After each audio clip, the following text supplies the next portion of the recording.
Durante años, supuse que el mayor inconveniente de compartir la vida con una arquitecta radicaba en aguantar sus lamentos sobre muros de carga en las reuniones sociales con cena. Resulta que me equivocaba por completo. Lo verdaderamente peor ha sido descubrir que mi esposa llevaba meses en un estado de inestabilidad total. Me llamo Jack Morrison y dirijo el taller de reparaciones automotrices Morrison's Auto Repair, ubicado en el lado sur de Millbrook, en Nueva York. El oficio no tiene nada de glamoroso. Manchas de grasa incrustadas en las uñas, dolores constantes en la espalda por agacharme sobre motores, y lidiando con clientes que creen que un cambio de aceite debería costar solo $20. Sin embargo, se trata de un empleo honrado. Y tras 12 años de servicio en el ejército, un trabajo sincero representaba un verdadero privilegio. Mi esposa Lidia tenía conceptos distintos respecto al lujo. Ella laboraba en Haskins & Associates, la firma de arquitectura más destacada de la zona, proyectando residencias para individuos que ganaban en un mes lo que yo acumulaba en un año entero. Lo hacía con maestría, además. Poseía un don para dialogar con los clientes de tal forma que les hacía creer que estaba creando su hogar ideal, en lugar de meras estructuras costosas con encimeras de granito. Habíamos contraído matrimonio hacía 15 años, y yo consideraba que nuestra unión era firme. Ciertamente, enfrentábamos dificultades. ¿Qué pareja no las tiene? Ella regresaba tarde del trabajo. Yo me levantaba al alba. Ella anhelaba mudarnos a las afueras. A mí me complacía nuestra vivienda sencilla en el centro. Ella insistía en que ampliara el taller, tal vez contratando personal, y que me presentara en eventos con camisas impecables. Yo opinaba que ella debía recordar sus orígenes humildes. Pero jamás se me ocurrió que estuviera siendo infiel. El hallazgo ocurrió en una noche de martes durante marzo. Me había demorado en el taller reparando el viejo Buick de la señora Patterson. La transmisión estaba destruida y ella no podía costear una reposición. Cuando llegué a casa, el reloj marcaba casi las 11. La vivienda estaba a oscuras, salvo por la luz emitida por la laptop de Lidia en la cocina. Dio un respingo al verme entrar, cerrando el aparato con tal rapidez que temí que lo dañara. «Me has asustado», murmuró, con la palma sobre el pecho. «Creí que llegarías más tarde». «Perdón, terminé antes de lo previsto». Tomé una cerveza del refrigerador, observando cómo sus ojos se desviaban una y otra vez hacia la laptop. «¿En qué andas ocupada?» «Solo en unos bocetos para el proyecto Henderson». «Nada del otro mundo». Asentí, aunque una sensación extraña me invadió. En nuestras 15 años de casados, había afinado un instinto para captar las variaciones en el temperamento de Lidia. Aquello no era mero agotamiento laboral o cansancio. Era remordimiento puro. «Voy a ducharme», anuncié, escudriñando su rostro. Un atisbo de alivio cruzó su mirada. «Seguramente estaré dormida para cuando salgas. Mañana será un día largo». Subí las escaleras, pero en vez de encaminarme al baño, me acerqué sigilosamente al rellano superior y agucé el oído. Distinguí el clic suave al abrir la laptop, seguido del tecleo acelerado. Pasados unos minutos, su teléfono vibró, y luego emitió una risa tenue, de esas que solía dedicarme en nuestros días de novios. En ese instante, lo comprendí todo. A la mañana siguiente, Lidia partió hacia su empleo antes de que yo despertara. Era una costumbre reciente, alegando que buscaba evitar el tráfico. Preparé café y me instalé en la mesa de la cocina, fijo la vista en el lugar donde había reposado su laptop. 15 años de matrimonio, y estaba a punto de convertirme en el estereotipo del esposo paranoico que vigila a su pareja. Pero necesitaba certeza. Me dirigí al taller y pasé la mañana simulando tareas mientras mi cabeza bullía. Hacia el mediodía, contacté a mi antiguo compañero del ejército, Jack Endris. Ahora gestionaba una empresa modesta de seguridad, enfocada en asuntos corporativos, pero era experto en informática. «Jack Morrison», contestó al descolgar. «No sé de ti desde hace meses». «¿Qué sucede?» «Requiero un favor, Jack». «Uno privado». Hubo una pausa. «¿De qué tipo privado?» Del que queda solo entre nosotros. Otra pausa más. Pasa por la oficina esta noche. Conversaremos. La oficina de Jake se hallaba en un centro comercial, entre una tintorería y un restaurante chino. Había ganado peso desde los tiempos militares, pero su mirada conservaba la misma agudeza. Me dejó relatar mis dudas, asintiendo de vez en cuando. ¿Estás convencido de adentrarte en esto?, inquirió al concluir yo. A veces, la ignorancia es preferible. Lo estoy, respondió con un suspiro, extrayendo un gadget diminuto similar a un pendrive. Esto duplicará el disco duro de su laptop. Conéctalo cuando ella no mire. Espera a que la luz se ponga verde, y regresa con él. En 24 horas tendré todo replicado. ¿Es esto legal? Es tu hogar, tu red Wi-Fi. Desde el punto de vista jurídico, no hay problema. Éticamente, eso es cosa tuya y tu conciencia. Acepté el dispositivo. ¿Cuánto te debo? Nada. Solo prométeme una cosa. Sea lo que sea que halles, no cometas una tontería. Ven a consultarme primero. Juré que lo haría. Pero ambos sabíamos que no era sincero. Acceder a la laptop de Lidia resultó más sencillo de lo anticipado. La dejó enchufada en la cocina esa mañana mientras se duchaba. Inserté el aparato de Jake y vi la luz parpadear en rojo, luego ámbar, y finalmente verde. El procedimiento duró menos de 3 minutos. 24 horas después, me encontraba en la oficina de Jake, frente a una pantalla que albergaba la existencia digital de mi esposa. Correos electrónicos, imágenes, historial de navegación, mensajes de texto, todo sincronizado de su teléfono y laptop. ¿Quieres que te guíe por ello?, preguntó Jake con tacto. No, debo examinarlo por mi cuenta. Asintió y me dejó a solas con las pruebas del derrumbe de mi matrimonio. La relación extramatrimonial se prolongaba ya por 4 meses. Él se llamaba Derek Castellano, y encarnaba todo lo opuesto a mí. Adinerado, refinado, con influencias. Dirigía Castellano Development, la entidad detrás de la mitad de las obras nuevas en Millbrook. Conducía un Porsche, residía en una mansión junto al lago, y al parecer, sentía debilidad por arquitectas casadas. Los correos ya eran difíciles de digerir. Diálogos íntimos sobre su porvenir compartido, quejas mutuas sobre sus parejas, itinerarios para escapadas de fin de semana. Pero las fotos resultaban devastadoras.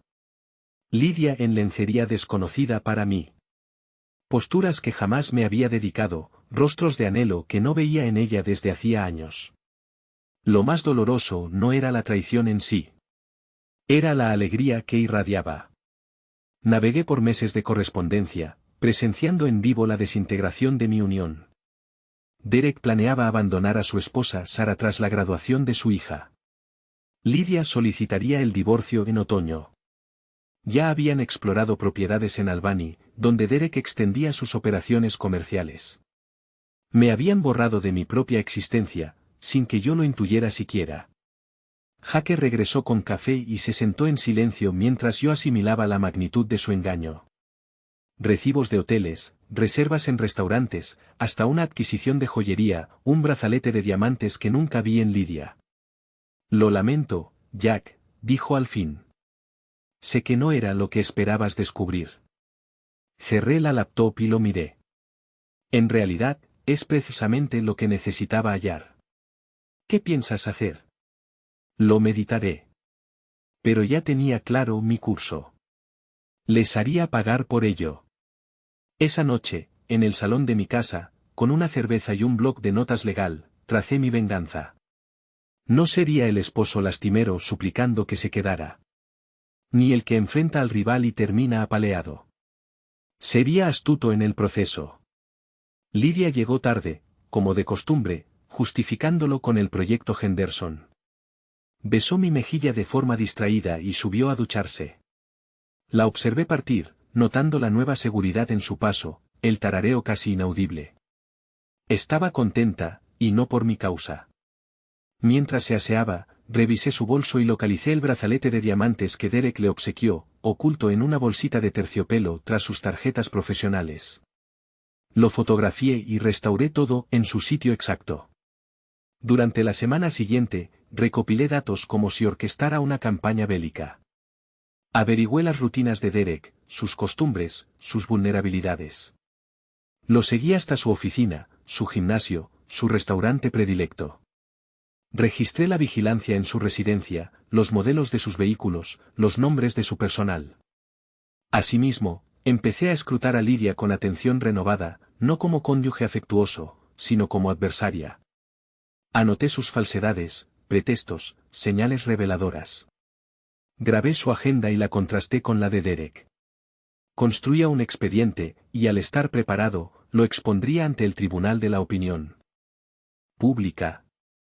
Pero antes, precisaba cómplices. Frank Kowalski regentaba Murphy's Tavern en el lado este de la ciudad, y por los últimos 5 años mantenía un gimnasio clandestino de MMA en la sala trasera. Entrenaba allí 3 noches semanales desde mi salida del ejército. Aliviaba tensiones, y Frank era un tipo cabal. Había cumplido 2 giras en Afganistán antes de que una IED le amputara la pierna izquierda por debajo de la rodilla. Ahora, cojeaba levemente y no toleraba necedades. «Pareces hecho un desastre», comentó al verme entrar en el gimnasio el jueves por la noche. «Me siento peor». Le conté lo de Lidia y Derek mientras vendábamos mis manos. Frank oyó sin prejuzgar. Una cualidad que valoraba en él. Había presenciado suficientes tribulaciones auténticas para distinguir entre melodrama y calamidad real. «¿Qué buscas?», preguntó al rematar. «Consejo, y quizá apoyo cuando llegue el momento». «¿Qué tipo de apoyo?». «Del legal. Nada que nos meta en líos». Frank sonrió, con esa mueca que lucía antes de cada operación en Afganistán. «Ahora, si hablas mi idioma». Pasamos la hora siguiente golpeando el saco pesado mientras Frank delineaba las normas de confrontación. Nada de violencia. No éramos matones. Nada ilícito. No delinquíamos, pero la humillación, el descrédito y la ruina social sí eran válidos. Lo que distingue a tipos ricos como Derek, explicó Frank, es que priorizan su imagen por encima del capital. Atácalos en lo que duele. Su orgullo, su estatus social, sus nexos comerciales. Hazlos tóxicos. Y en cuanto a Lidia, al optar por él te rechaza, elige su universo sobre el tuyo. Muéstrale cómo es ese mundo cuando se quita la careta. Salí del gimnasio con un ánimo renovado, el mejor en semanas. Contaba con un esquema. Con un compañero. Y no tenía nada que apostar. El primer golpe se asestó el lunes subsiguiente. Derek solía estacionar su Porsche en el mismo lugar de su edificio de oficinas, un sitio reservado justo junto a la entrada principal, visible para todos. Ese automóvil representaba su mayor orgullo y deleite. Un 911 turbo plateado que seguramente valía más de lo que yo ganaba en 2 años completos. No le causé ningún desperfecto grave. Eso habría resultado vulgar y solo le habría generado compasión ajena. En cambio, opté por algo infinitamente más cruel.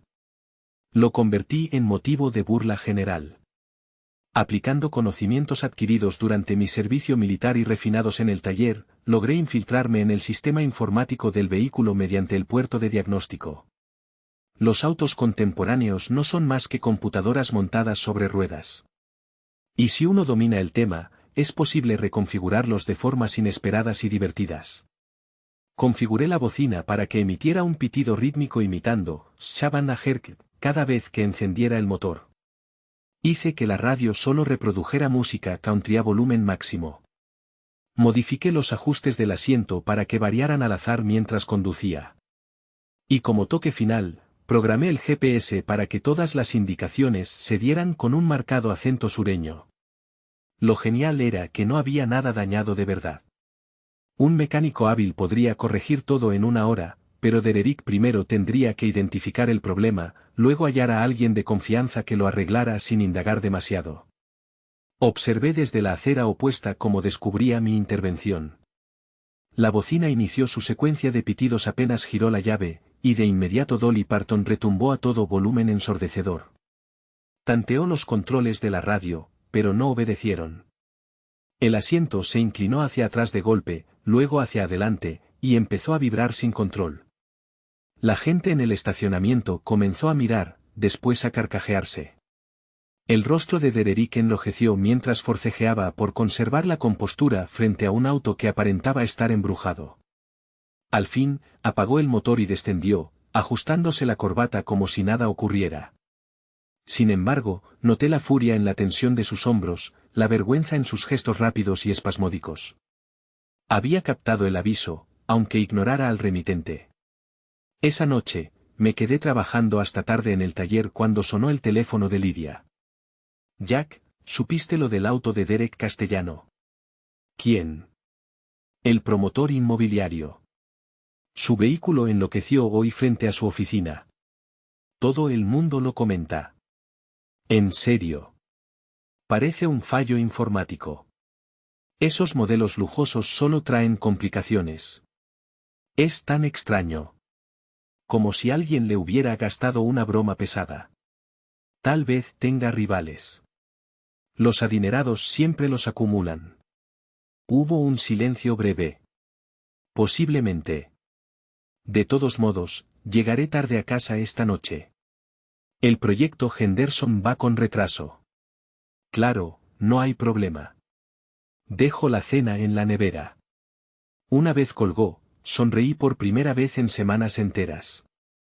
El enfrentamiento acababa de iniciarse, y yo llevaba la delantera. Los percances automovilísticos de Dererick solo eran el primer golpe. Durante las siguientes 2 semanas, intensifiqué la guerra mental al tiempo que recopilaba datos adicionales sobre ambos involucrados. Descubrí que Dererick era un ser rutinario hasta el extremo. Los martes y jueves, almorzaba en Sauron, el restaurante más costoso de la zona. Siempre ocupaba la misma mesa, pedía el mismo vino y se pavoneaba al abonar con su tarjeta American Express negra. Por eso, organicé un incidente bien visible.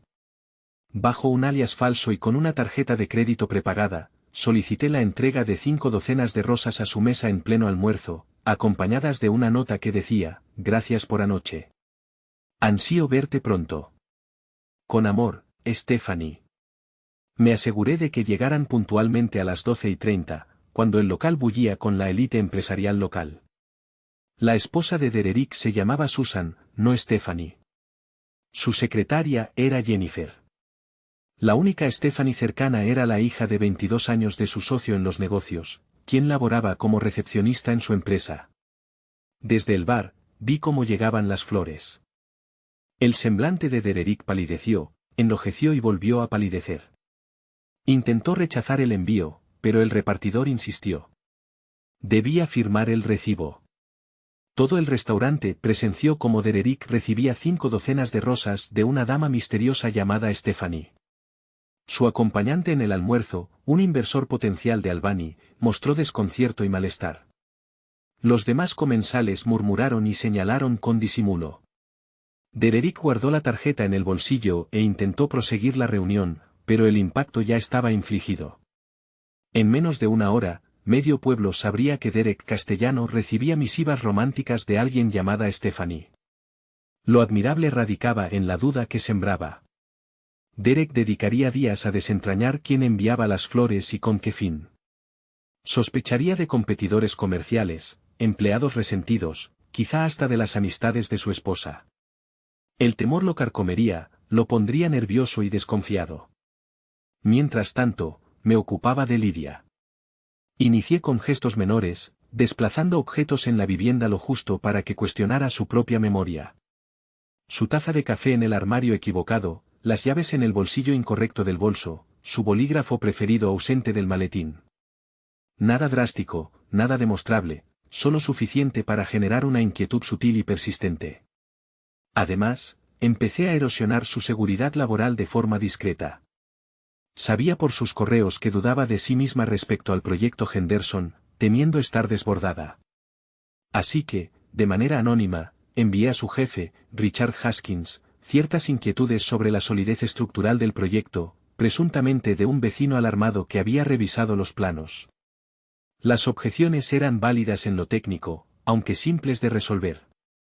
No obstante, obligaron a Haskins a escrutar el labor de Lydia, a verificar sus números 2 veces, a tratarla como una novata en vez de la asociada principal por la que había luchado durante años. La vi menguar su autoestima en las cenas, donde apenas picoteaba la comida y se quejaba del control excesivo. Estaba tensa, ausente, cometiendo errores menores que se acumulaban en fallos mayores. Su romance con Derek pretendía ser un refugio de nuestra existencia cotidiana, pero yo me encargaba de que se transformara en otra carga más. En la tercera semana de mi estrategia, resolví indicarles que alguien los vigilaba. Pedí a Jake que me auxiliara en crear una cuenta de correo anónima, y luego despaché idénticos mensajes a Derek y a Lydia. Sé lo que andan haciendo. Deténganse ya o todos los demás lo sabrán también. Breve, franco, aterrador. Derrick contrató a un detective privado en las siguientes 24 horas. Lydia empezó a mirar atrás en cada paso que daba. Ambos se volvieron suspicaces, temerosos, inquietos. Su idilio secreto se convertía en un pozo de tensiones en lugar de placer. Pero no cejaron en sus encuentros. Al contrario, la amenaza externa los unía más. Comenzaron a citarse en hoteles variados, alterando horarios, usando aplicaciones encriptadas para comunicarse.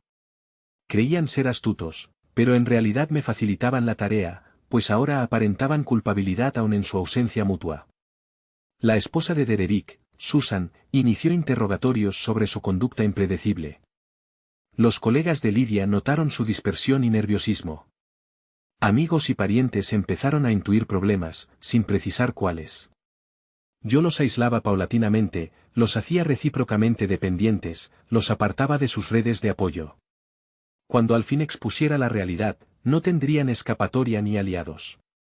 Pero antes, debía neutralizar a su cómplice. Toda infidelidad requiere un facilitador. Alguien que inventa coartadas, encubre conductas dudosas y sostiene la farsa. En el caso de Lydia, esa figura era su confidente más cercana y compañera de trabajo, Tara Michei.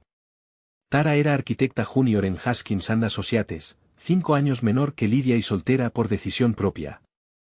Poseía un atractivo agudo y depredador, con cabello rubio corto y un vestuario que superaba lo asequible con su sueldo. Conducía un BMW, residía en un loft céntrico y opinaba sobre cualquier asunto. Nunca me agradó, y el sentimiento era recíproco. Ella me consideraba inferior a Lydia, un simple obrero que frenaba el talento de su amiga excepcional.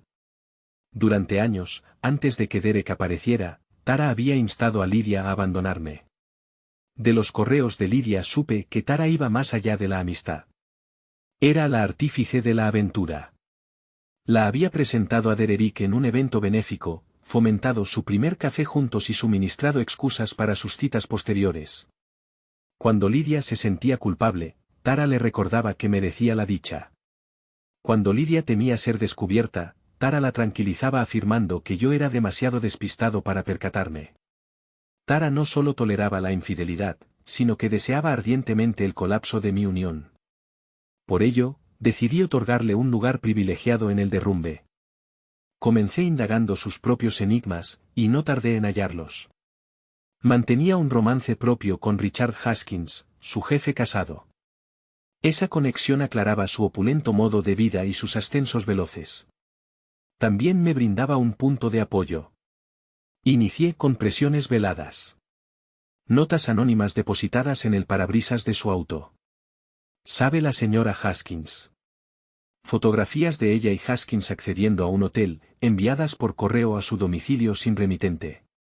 Un recorte periodístico falso sobre una demanda por acoso sexual, colocado en su escritorio laboral. Tara era más resistente que Derek. No se amedrentaba con facilidad, pero su inteligencia le permitía captar las repercusiones con claridad. Su profesión, su rutina lujosa, su prestigio, todo pendía de preservar en secreto su vínculo con Haskins. Si su esposa lo descubría, si los socios lo supieran, si trascendía al dominio público, estaría arruinada en la reducida élite profesional de Millbrook. En una semana, escudriñaba sus espaldas sin cesar. Cambiaba rutas al trabajo, inspeccionaba su vehículo en busca de mensajes y variaba los lugares de estacionamiento. Estaba aterrada, pero también furiosa, y la ira induce a errores. Su primer desliz fue interrogar a Lidia sobre las comunicaciones anónimas. Monitoreaba el teléfono de Lidia mediante datos clonados, así que vi los textos alarmados de Tara. Alguien está al tanto de Richard y de mí. ¿Crees que guarda relación con lo tuyo? Su segundo error fue indagar sobre mi pasado. Empezó a consultar a conocidos comunes acerca de mi historial, mi etapa en el ejército, mi taller. Ella buscaba pruebas de que yo orquestaba el acoso, aunque al mismo tiempo se ponía en el centro de las miradas, generando dudas sobre su obsesión con el esposo de Lidia. Su error más grave fue el tercero, al intentar revertir la situación a su favor.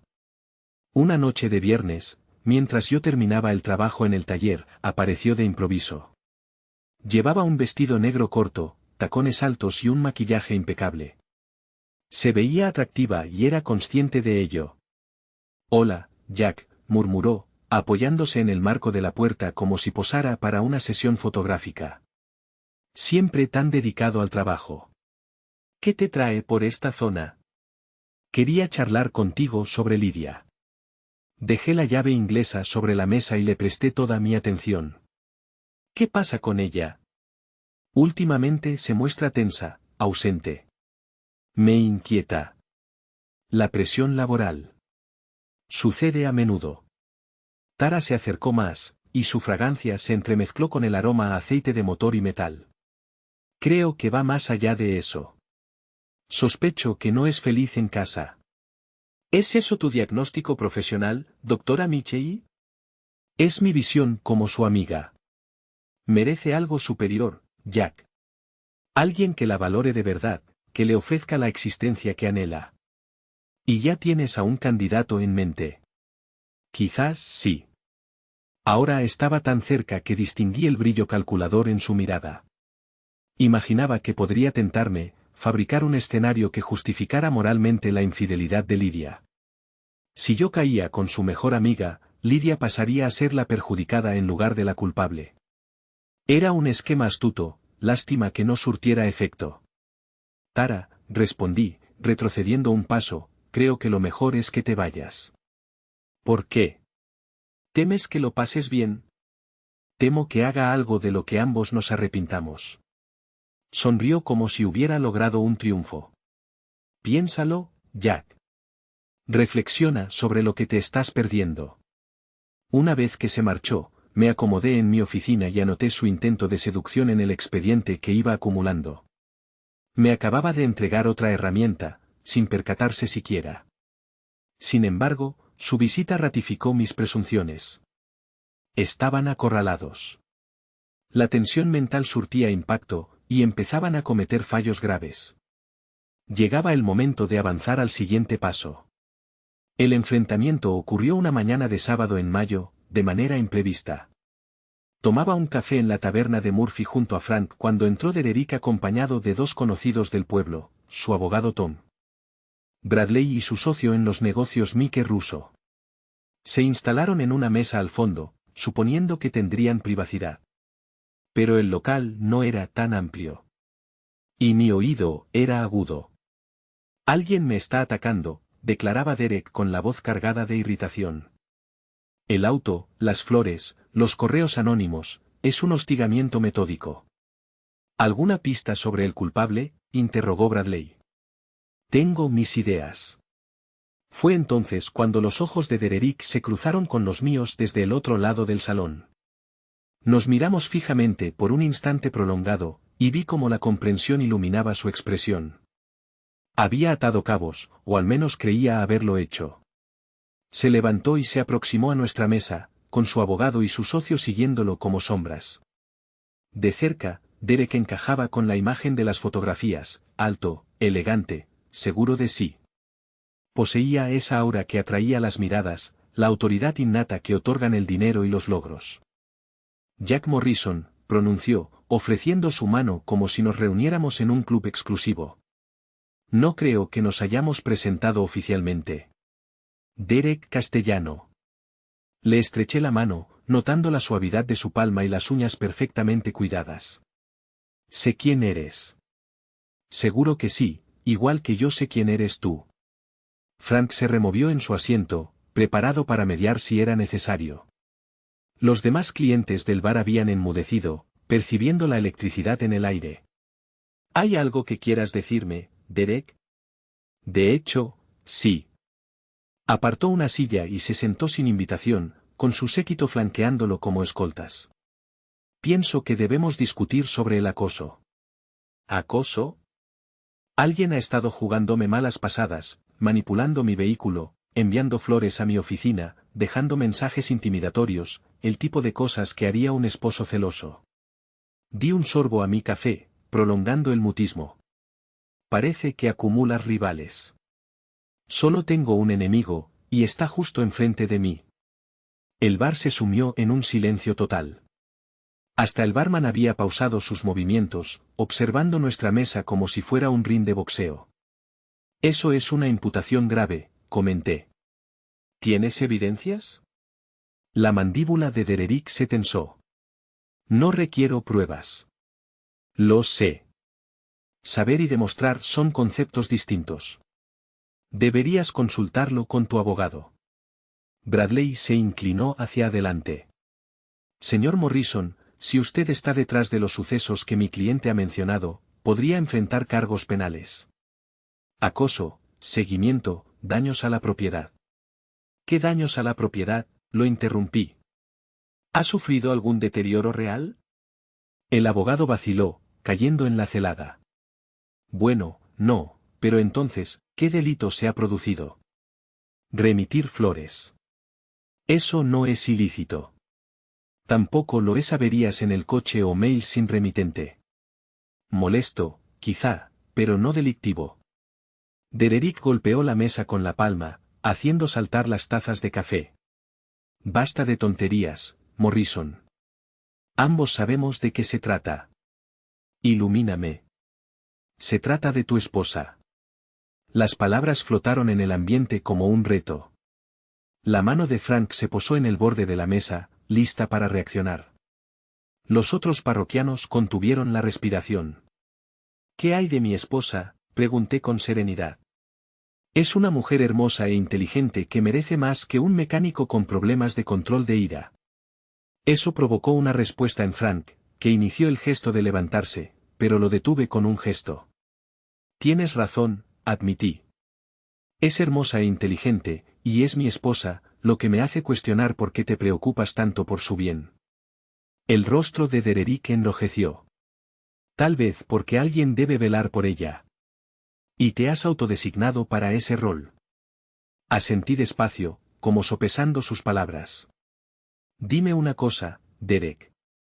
¿Cuánto tiempo llevas velando por el bienestar de mi esposa? ¿Qué insinúas?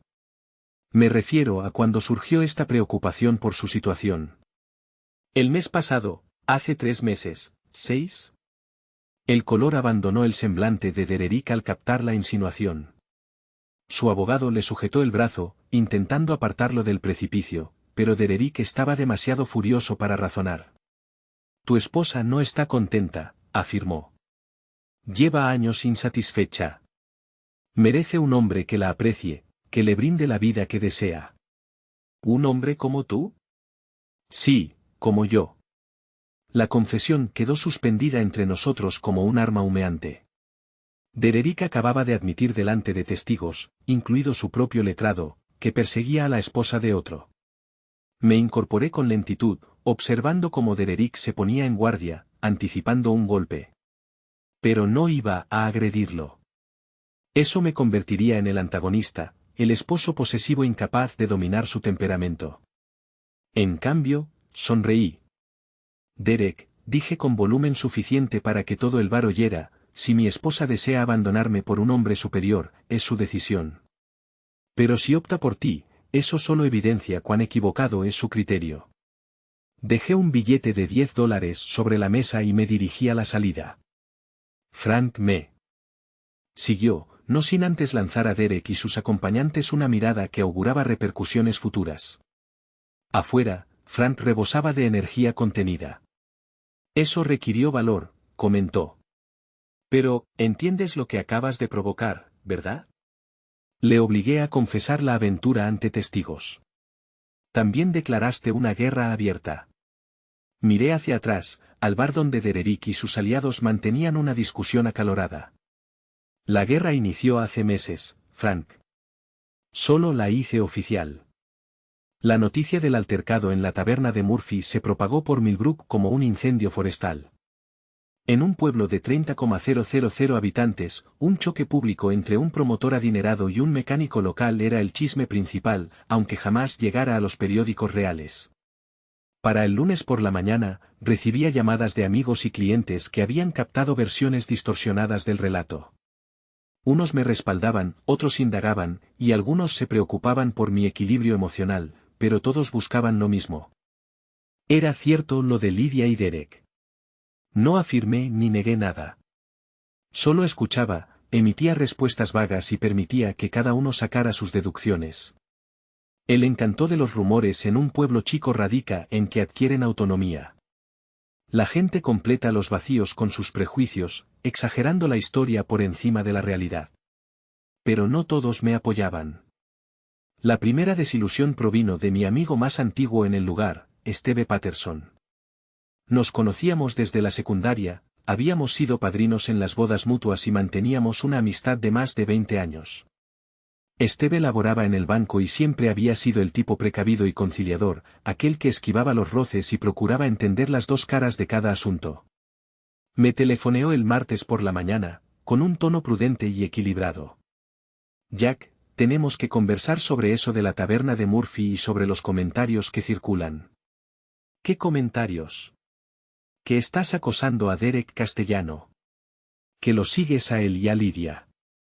Que estás sufriendo una crisis. Sentí una ira helada creciendo en mi interior. ¿Y tú crees eso? Creo que estás herido y enfurecido, tal vez sin razonar con claridad. Esto no es propio de ti, Jack. El Jack Morrison que conozco no arma escándalos públicos ni intimida a nadie. No intimidé a nadie. Enfrentaste a un hombre delante de medio pueblo. Prácticamente lo acusaste de tener una relación con tu esposa. Él lo admitió por su cuenta. Lo provocaste. Mira, Jack, comprendo que pasas por un periodo difícil, pero este no es el enfoque adecuado. Deberías buscar apoyo. Hablar con un profesional. Colgué el aparato. En menos de una hora, llegaron llamadas parecidas de dos amigos más, personas con las que había compartido años, a quienes había sacado de apuros y en quienes confiaba mis confidencias. Todos repetían el mismo consejo. Yo era el issue. Yo actuaba de forma desmedida. Necesitaba ayuda y cesar con la vergüenza pública. Ninguno indagó si la infidelidad era auténtica. Ninguno contempló que, quizá, mis acciones tuvieran fundamentos sólidos. Ya me habían catalogado como el villano de la trama. El golpe de la traición resultó más devastador de lo que había imaginado. No se trataba de simples conocidos superficiales. Eran individuos a los que había tratado como parte de mi propia familia, y optaban por aceptar la versión más negativa sobre mí en lugar de poner en duda el relato que Derek y sus cómplices tejían con astucia. Sin embargo, la deserción más dolorosa ocurrió en la tarde del miércoles, cuando mi hija propia me telefoneó. Madison contaba con 19 años, era estudiante de segundo año en SUNY Albany, enfocada en la carrera de comunicaciones. Poseía inteligencia, autonomía y había recibido la determinación de su madre junto con mi terquedad innata. Siempre habíamos mantenido una conexión fuerte, aunque la universidad había generado cierta separación entre nosotros. Era algo lógico para una joven en busca de su propia esencia. Papá, pronunció con la voz cargada de pudor. ¿Qué demonios está pasando por allá abajo? ¿A qué te refieres? Quiero decir que mis amistades me envían publicaciones de Facebook sobre ti involucrado en riñas en bares. Hay clips en TikTok burlándose de un mecánico desquiciado que sospecha de la infidelidad de su esposa. ¿Eres tú? Cerré los ojos, sintiendo como el piso se movía bajo mis pies. ¿Dónde viste esos vídeos? En todas partes, papá. Alguien capturó una porción de tu disputa con ese promotor inmobiliario, y ahora circula por entero en las plataformas sociales. La gente te etiqueta como el esposo más celoso de Milbrook y genera memes al respecto. Encendí mi computadora portátil y busqué mi nombre en las redes. Efectivamente, abundaban decenas de entradas sobre el altercado en Murphys. Un testigo había grabado el tramo final de la contienda con su teléfono móvil, y el material se había difundido, editado y convertido en chiste viral. En esa grabación, yo aparecía precisamente como los partidarios de Dererick. Deseaban presentarme. Un cónyuge envidioso y desconfiado lanzando imputaciones extravagantes contra un empresario próspero. Faltaba el trasfondo. Se había eliminado la acumulación de eventos. Y mi actitud serena simulaba una furia contenida a duras penas. Papá, por favor dime que esto no es lo que parece. Deseaba revelarle la realidad. Anhelaba describirle los correos electrónicos, las imágenes, los largos periodos de engaños y falsedades. Pero Madison también era hija de Lydia, y la adoraba. Si le confesaba lo del romance ilícito, la obligaría a tomar partido en un conflicto que no comprendía. Es un asunto enredado, cariño. Eso no resuelve nada. Tú y mamá se divorciarán. No estoy seguro. ¿Está ella en verdad involucrada en una aventura? La interrogante flotaba entre nosotros como un arma a punto de dispararse. Podía percibir el temor en la voz de Madison, el anhelo desesperado de que su núcleo familiar no se desintegrara. Pregúntale a tu madre, respondí al fin. Ya lo hice.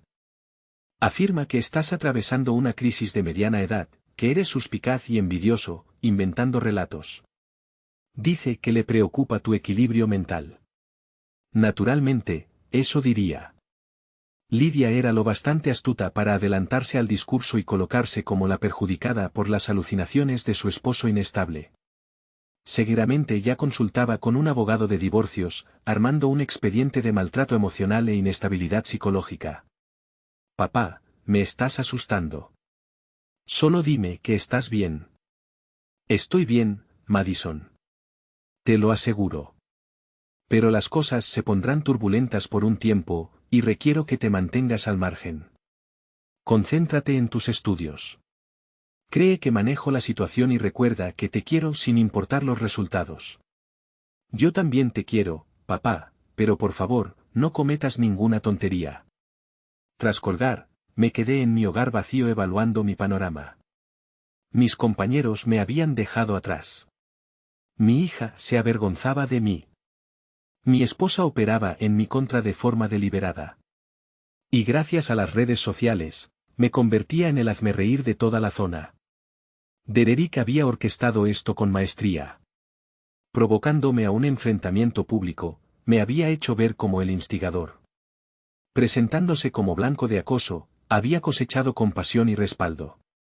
Y permitiendo que Lydia encarnara a la esposa preocupada lidiando con el colapso de su marido, le había proporcionado escudo para lo que siguiera. Perdía la batalla, y se agotaban mis apoyos. Pero conservaba una jugada final. Jake Hendricks vigilaba el panorama en redes desde que los vídeos se volvieron virales. Al contactarlo el jueves por la mañana, ya estaba al tanto de la gravedad. Estás en tendencia en Twitter, soltó sin rodeos. Y no para bien. Lo suponía. Tan grave es. Grave. Alguien abrió una cuenta falsa llamada Yeles Jack y sube memes sobre ti. Existe un grupo en Facebook denominado Milbrook Drama Watch con 3,000 miembros, y surgió un GoFundMe para costearle a Derek Castellano una orden de alejamiento. Me masajeé las sienes, notando cómo crecía el dolor de cabeza. Y la prueba. Los correos, las fotos. Sólida como siempre. Pero escúchame, Jack. La opinión pública ignora las pruebas, seguía por la historia contada. Y en este momento, Dererick domina esa historia. Entonces, ¿qué procedo? Vas a lo grande. Libera todo de golpe. Toda la prueba de modo irrefutable e indiscutible. Haz que no puedan torcerla. ¿Cómo? Déjame eso a mí. Pero necesito certeza. ¿Estás decidido a avanzar? Una vez que soltemos esto, no hay vuelta atrás. Tu matrimonio termina. La trayectoria profesional de tu esposa Laikli se derrumba, y la imagen de Dererick quedará arruinada. Es destrucción recíproca total. Reflexioné sobre las mentiras de Lidia, la soberbia de Dererick, y los amigos que me viraron la espalda por chismes y publicaciones en línea. Pensé en la vergüenza de mi hija y en mi propia deshonra. Hazlo. Bien, dame 24 horas. El viernes al amanecer, desperté con 17 llamadas perdidas y 43 mensajes de texto. Mi aparato había vibrado toda la noche, pero silencié el audio e intenté descansar. Jake había laborado sin pausa. Armó un sitio web titulado The Truth About Millbrook y lo llenó con cada elemento probatorio acumulado. Correos electrónicos, fotografías, facturas de hoteles, cuentas de restaurantes, hasta datos de GPS del vehículo de Dererick evidenciando sus estancias en diversos alojamientos. Lo dispuso en secuencia temporal con sellos de tiempo y metadatos que confirmaban su veracidad. Pero el sitio era mero vehículo. El golpe maestro radicaba en la difusión. Jake distribuyó el enlace a todos los blogueros de chismes relevantes de la región, a cada medio noticioso local, y a influencers de redes con audiencia en el norte de Nueva York. También lo remitió directamente a socios comerciales de Dererick, amigas de su esposa, y al directorio de Haskins and Associates. Al alba, la noticia inundaba todo. Las televisoras locales la captaron primero, luego los diarios regionales. A mediodía, llegó a blogs de cotilleos y perfiles sociales dedicados a dramas provincianos. Al atardecer, escalaba a nivel nacional con el hashtag Millbrook Affair. El relato viró en una noche. Ya no era el cónyuge celoso con imputaciones locas. Era el hombre agraviado, víctima de un engaño sistemático por parte de su infiel esposa y su adinerado amante. La prueba era exhaustiva para rechazarla, minuciosa para falsificarla. Derek procuró mitigar el impacto, emitiendo un comunicado vía su letrado alegando obtención ilegal de la evidencia y descontextualización. Pero era tarde. Su consorte ya demandaba divorcio. Sus colaboradores comerciales se apartaban. Y su prestigio caía en picada. La réplica de Lidia se mostró más refinada. Contrató una agencia de manejo de crisis e intentó erigirse como víctima adicional, una mujer impulsada a brazos ajenos por el abuso emocional y el espionaje de su marido. Otorgó una entrevista a una estación local, entre lágrimas relatando cómo se sintió acorralada y vigilada, cómo mi conducta viró a controladora y obsesiva. Podría haber surtido efecto, de no ser por un detalle. La prueba demostraba que planeaba abandonarme mucho antes de mi pesquisa. Los correos confirmaban meses de engaño activo, no reacción a presunto maltrato. La opinión pública es voluble, pero aborrece las falsedades. Y Lidia había mentido a todos. A mí, a sus allegados, a sus colegas, incluso a su hija. Madison me llamó el viernes por la noche, con voz menuda y perpleja. Papá, vi las noticias. ¿Es todo cierto? Sí, cariño. Lamento que lo supieras así. ¿Por qué no me lo dijiste? Porque no quise ponerte en la tesitura de elegir bando. Aún no quiero. Pero mamá me mintió. Me miró a los ojos y juró que lo inventabas. Tu madre cometió errores graves, Madison, pero sigue siendo tu madre, y te ama. ¿Cómo la justificas tras eso? No la justifico. Protejo tu vínculo con ella. Pase lo que pase entre tu madre y yo, es tu única progenitora. Madison sollozaba ahora, un sonido que me partía el alma. No capto nada de esto. ¿Por qué lo hizo? ¿Por qué destruyó nuestra familia? No lo sé, pequeña. Ojalá lo entendiera. ¿Qué sigue? Ahora delineamos cómo avanzar. Todos nosotros. Pero progresar resultaría más arduo de lo previsto. La opción radical había funcionado. Dererick y Lidia quedaban al descubierto, humillados y ante repercusiones graves por sus actos.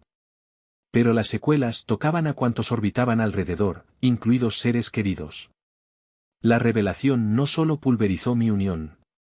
Desmanteló la fachada de solidez que las comunidades chicas sostienen, la convicción de que las personas son esencialmente decentes y las familias perduran. Ahora, en Millbrook, todos escudriñaban sus lazos con recelo, preguntándose qué ocultaban sus convecinos. Obtuve desquite, pero el triunfo sonaba vacío. Gané la contienda, pero el terreno era tierra quemada, y yo permanecía en el centro, solitario. Las consecuencias fueron rápidas y despiadadas. La empresa constructora de Derek perdió 3 contratos clave en una semana mientras clientes se alejaban del escándalo. Sus socios le recompraron su parte en la compañía a precio vil, impulsándolo a una jubilación prematura. Su esposa se llevó la mitad de sus bienes en el divorcio, incluyendo la mansión junto al lago y el porche que desató todo este lío. En una mañana de martes, abandonó la ciudad de manera discreta, metiendo sus escasas pertenencias en un camión alquilado y partiendo sin despedirse de nadie. Tiempo después, supe que se había instalado en Florida, donde su hermano dirigía una modesta empresa inmobiliaria. Aquel que alguna vez dominó el mundo de las construcciones en Millbrook ahora se limitaba a vender apartamentos a jubilados. El derrumbe de Lydia resultó más intrincado, aunque no menos destructivo. La firma de arquitectura no pudo despedirla de forma directa, no había cometido nada delictivo en estricto sentido, y temían una demanda por despido injustificado, pero le dejaron claro que su trayectoria allí había terminado. La reubicaron en una oficina reducida, le asignaron tareas secundarias y la excluyeron poco a poco de las decisiones clave. Intentó resistir durante algunos meses, pero los murmullos y las miradas evasivas terminaron agotándola. Renunció en agosto y aceptó un puesto en una compañía de Sirekins, comenzando de nuevo con un sueldo menor y una reputación mancillada. La casa salió al mercado en septiembre. Lydia se mudó a un apartamento modesto cerca de su empleo nuevo, y yo adquirí su parte de la propiedad con fondos de mi cuenta de jubilación. Fue costoso, pero no soportaba la idea de que extraños habitaran el lugar donde había forjado mi existencia. Madison se transfirió a la Universidad de Syracuse para estar más cerca de su madre, aunque me llamaba semanalmente y venía a visitarme cada 2 fines de semana. El escándalo había minado su confianza en las relaciones y la familia, pero también la había vuelto más autónoma y decidida. Ahora estudiaba periodismo, explicando que buscaba descifrar cómo se entrecruzan la verdad y las historias en el mundo actual. Los amigos que me habían dejado atrás en medio de la crisis intentaron reparar lazos una vez que salió la prueba. Steve Patterson me telefoneó para disculparse, alegando que solo pretendía velar por mi bien. Los demás emitieron intentos parecidos, pero el perjuicio estaba hecho. Fui cortés, aunque distante, educado, sin calidez. Me habían revelado su verdadera esencia en el momento crucial, y no lo olvidaría. Sin embargo, formé nuevas amistades, con quienes me respaldaron en lo peor, quienes confiaron en mí cuando todos los demás me creían desquiciado. Frank Kowalski pasó de ser solo mi entrenador de MMA a convertirse en el hermano que jamás tuve. Hacker X demostró que los lazos militares superan a las amistades civiles. Y, de forma inesperada, algunos antiguos rivales de Derek se acercaron a mí. Individuos que habían aguardado años por alguien que destapara su auténtico carácter. El taller, paradójicamente, ganó con la fama. Gente llegaba desde 3 condados distantes para conocer al mecánico que había superado a un promotor acaudalado y revelado uno de los mayores escándalos regionales. Contraté a 2 mecánicos extras y me expandí hacia restauraciones personalizadas, enfocándome en autos musculares clásicos. Tara Michey se evaporó de la trama tan velozmente como había irrumpido. Richard Haskins puso fin sigilosamente a su romance y la envió a la oficina de Buffalo de la firma, para evitar más altercados locales. Me mandó un único mensaje de texto tras la publicación de las pruebas. «Tú ganas». No contesté. Para Navidad, Millbrook ya había pasado a otros chismes y escándalos. El romance que había acaparado las charlas locales durante meses se convirtió en noticia añeja, en esa clase de anécdota que se cuenta a los recién llegados para contextualizar la historia reciente del pueblo. Pero para mí, la verdadera reflexión no giraba en torno a la venganza o la absolución. Se trataba de asimilar lo que había descubierto sobre mí en todo ese proceso. Me di cuenta de que poseía una capacidad para la paciencia y la estrategia que nunca había vislumbrado. El ejército me había inculcado disciplina y tácticas. Pero este episodio demandaba un enfoque distinto, guerra psicológica en vez de enfrentamientos físicos, aniquilación de reputaciones por encima de la eliminación de adversarios.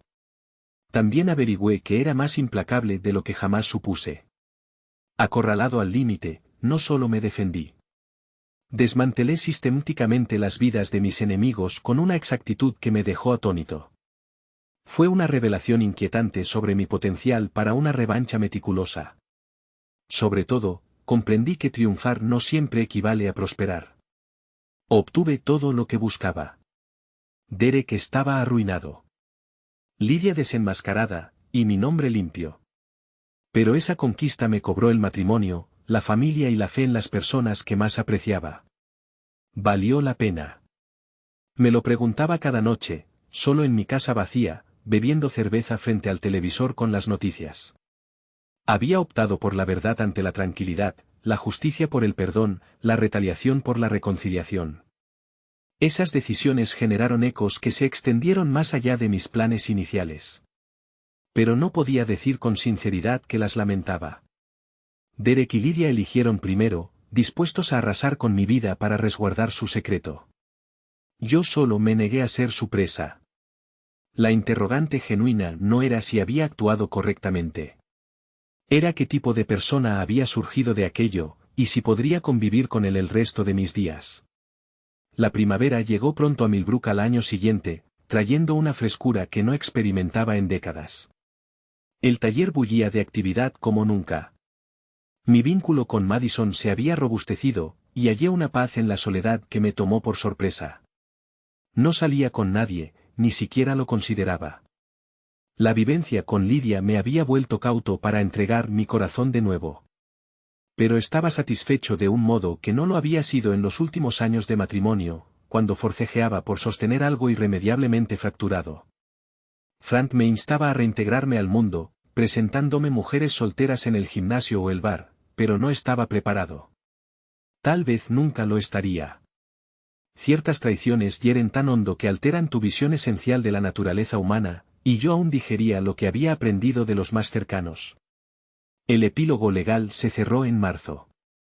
Lidia y yo nos divorciamos en silencio, sin disputas ni bienes en litigio. Ella retuvo su cuenta de jubilación y su auto. Yo conservé la casa y el negocio. Acordamos dividir los gastos universitarios pendientes de Madison, y nos prometimos no interferir en las vidas del otro de adelante. Derek intentó demandarme por acoso e invasión de privacidad. Pero su abogado lo persuadió de desistir. Las pruebas que Jake recopiló eran legales, y mis actos, aunque éticamente dudosos, nunca traspasaron a lo penal.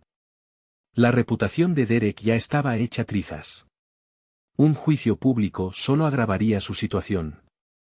Había vencido por completo, y el triunfo resultó tan vacío como lo había previsto. Pero la vida avanza inexorable, sin importar tus sentimientos al respecto. Madison se graduó con honores y consiguió empleo en un periódico de Rochester. El taller prosperaba sin cesar, y comencé a impartir un curso básico de mantenimiento automotriz en el colegio comunitario. Frank me convenció de asistir en el entrenamiento de luchadores jóvenes en el gimnasio, y descubrí un don para entrenar que ignoraba poseer. Estaba construyendo una existencia nueva sobre los escombros de la anterior, y resultaba más gratificante de lo que imaginaba. La última pieza del rompecabezas llegó en mayo, con una visita imprevista al taller. Susan Castellano, la exesposa de Derek, entró una tarde de martes mientras yo reparaba una transmisión. Era una mujer menuda y refinada en sus 50, con cabello plateado y esa dignidad serena que surge de sobrellevar humillaciones públicas con elegancia. Señor Morrison, dijo con voz suave pero firme. Espero no molestar. Quería agradecerle. Me limpié las manos con un trapo y le presté toda mi atención. ¿Agradecerme por qué? Por decir la verdad. Por no permitir que lo convirtieran en el malo. Lamento lo de su matrimonio, señora Castellano. No pretendí. No destruyó mi matrimonio. Ella me cortó. Derek lo hizo solo. Tú solo hiciste imposible que siguiera fingiendo. Sacó un sobre de su bolso. Quiero que lo tenga. Es una carta que Derek me escribió tras el escándalo, intentando justificarse. Pensé que le resultaría útil. Tomé el sobre sin abrirlo. ¿Por qué me lo da? Porque merece saber cómo concluyó todo y porque creo que captará algo que a mí me costó 30 años entender. ¿Qué? A veces, quien te dice la verdad no es tu enemigo. Es tu único amigo verdadero. Tras su partida, me senté en la oficina y leí la carta de Derek. Eran 5 páginas de lástima por sí mismo y excusas, culpando a todos menos a él por sus decisiones. Afirmaba amar de verdad a Lidia, que su lazo había sido auténtico y profundo, no un mero romance pasajero. Insistía en que yo había arrasado con algo valioso por envidia y rencor. Pero lo más revelador apareció al final, donde escribió: creí que podía tenerlo todo. Mi reputación, mi empresa, mi matrimonio y Lidia también. Jamás imaginé que un mecánico de los barrios bajos pudiera superarme. Lo subestimé por completo, y ahora pago el precio de ese error. Tenía razón en una cosa. Me había subestimado. Todos lo habían hecho. Derek, Lidia, Tara, incluso mis supuestos amigos habían dado por sentado que era demasiado sencillo, confiado, pasivo para contraatacar con eficacia. Confundieron mi paciencia con flaqueza, mi reserva con torpeza. Fue un error que no repetirían. Mientras el verano se instalaba en Millbrook, me pillé reflexionando menos sobre lo viejo y más sobre lo venidero. Madison florecía en su puesto, enviándome artículos suyos y relatos de sus peripecias en la urbe. El taller se agrandaba de nuevo. Barajaba comprar el local contiguo para montar un taller de restauración completo. Frank hablaba de jubilarse, y había insinuado que podría venderme el gimnasio cuando llegara el momento. La propuesta me entusiasmó de inmediato, al unir mis 2 grandes aficiones en un solo lugar, forjando algo que sería completamente personal.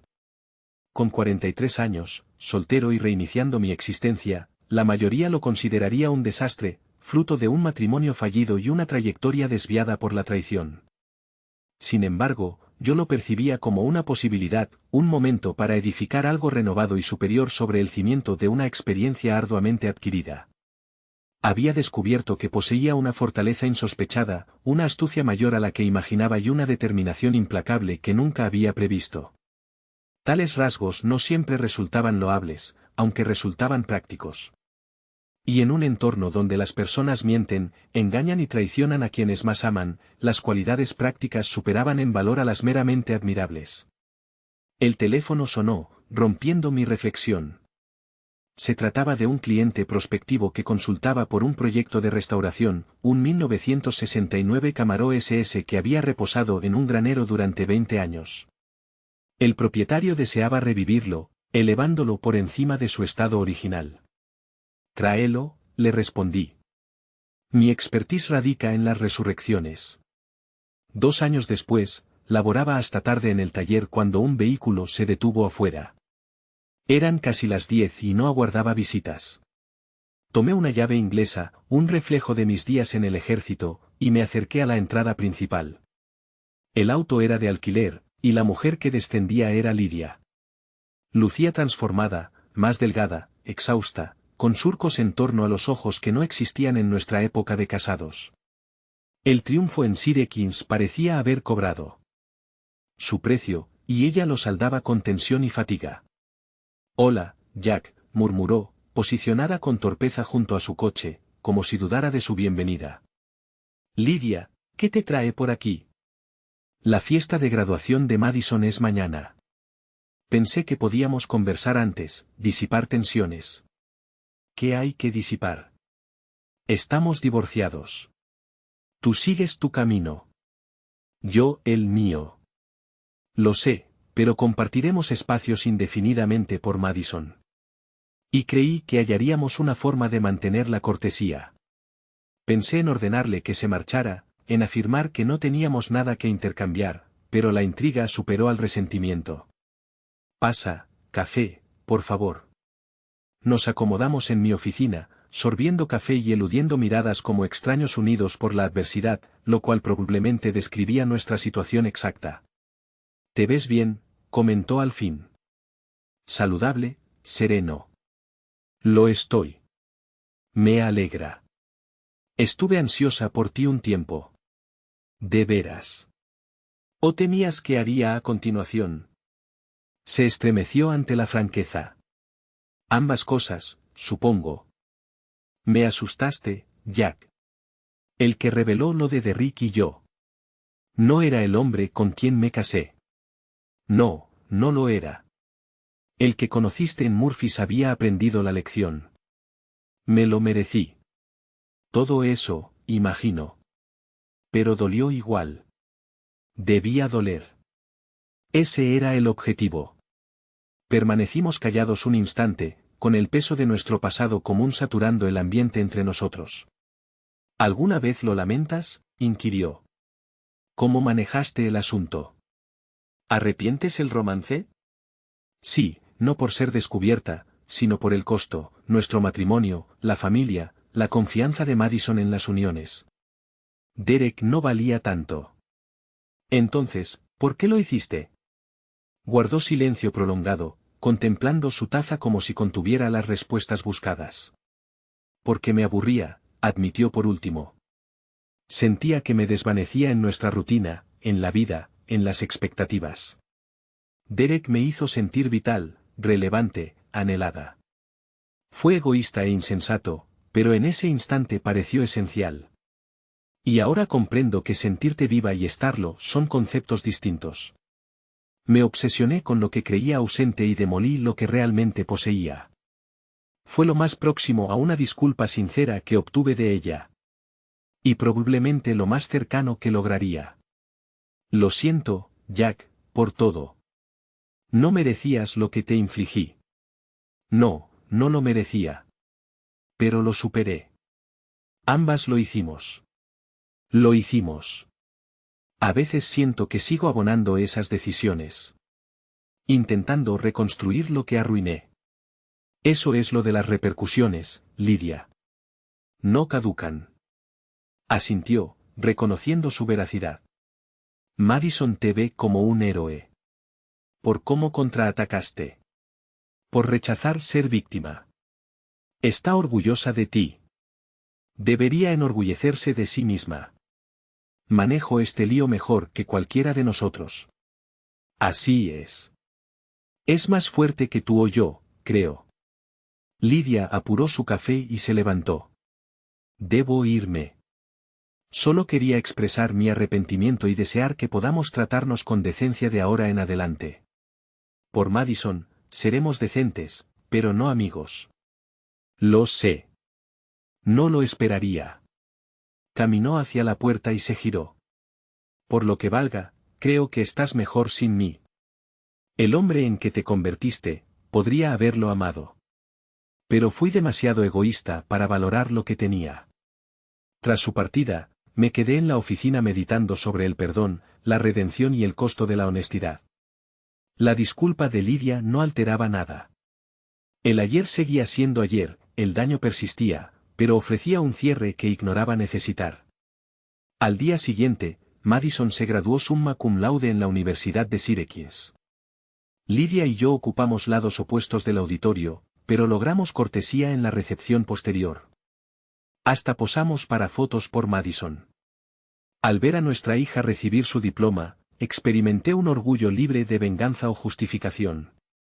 Madison había sobrevivido la contienda de sus padres y salido más robusta, sabia e independiente que nosotros. Pese a nuestros errores, habíamos criado a una mujer extraordinaria. Esa noche, con las fiestas concluidas y los parientes de vuelta a casa, Madison y yo nos instalamos en el porche trasero con cervezas, observando el ocaso. Entonces, dijo, ¿qué sigue para el famoso Jack Morrison? Nada famoso, solo labor. Quizá viajes. Definitivamente más tiempo con mi hija predilecta. Soy tu única hija. Detalles. Rió, luego se puso seria. Papá, quiero que sepas que comprendo tus acciones y me enorgullezco de tu resistencia, aunque desmantelara nuestra familia. Nuestra familia ya estaba deshecha. Tú solo te negaste a fingir lo contrario. Es una visión muy madura. Aprendí de lo mejor. Me enseñaste que la verdad importa, incluso en el dolor, sobre todo en el dolor. Ojalá te haya impartido más que eso. Lo hiciste. Me mostraste que las personas revelan su esencia si observas. Que la lealtad se gana, no se regala. Y que a veces solo puedes confiar en ti mismo. Son lecciones duras para tu edad. Tal vez, pero son reales, y prefiero la verdad a una mentira cómoda. Mientras el sol se ponía sobre Millbrook, repasé el trayecto que me llevó aquí. Hace 2 años, era un esposo ingenuo que confiaba con exceso y amaba sin reservas. La traición casi me aniquiló. Pero también desveló fortalezas ocultas. Perdí mi matrimonio, pero recuperé mi dignidad. Extravié amigos, pero identifiqué a los verdaderos. Despedí ilusiones sobre la naturaleza humana, pero gané una visión nítida del mundo real, no del soñado. Sobre todo, aprendí que sobrevivir no es solo soportar adversidades. Es negarse a que te definan. Derek y Lydia intentaron victimizarme,